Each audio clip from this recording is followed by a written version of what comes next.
You know, when Marty went back in time, he arrived at Ground Zero, and there's a bunch of tours there. You know, taking his picture and stuff. But anyway, we were told that we had cut $2 million out of the budget, and that's one of the things where there's method to the madness because of the realization that we weren't gonna be able to go on with the company. To Nevada or Arizona or someplace, I'm sure we were gonna have to do the whole thing at the studio to do it for the price.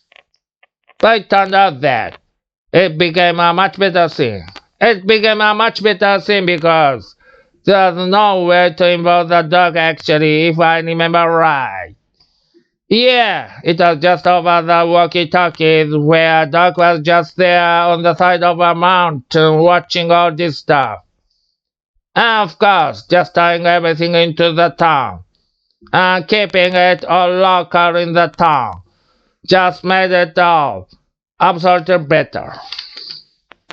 It was one of those things where necessity becomes the mother of invention. Because where we were told, okay, you got to cut that thing out. Bob and I spent a weekend walking around the back road at Universal trying to figure out, well, this is the only environment that we have that isn't gonna cost us any money, that we can completely control exactly what are we gonna do. And we managed to cook up the clock tower sequence. One of the most memorable characters in the movie is, of course, Doc Brown. I was just wondering if you had any kind of inspiration or any kind of influences that helped you create that particular character. Well, Christopher Lloyd always said that.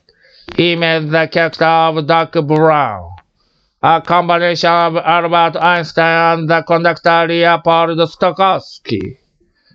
Sort of the big broad gestures that he's always doing. Chris is a big classical music aficionado. So, that's what he had in his mind, the big shock of hair like Stokowski. If you don't remember who Stokowski is, just watch the beginning of Fantasia, that's Leopold Stokowski.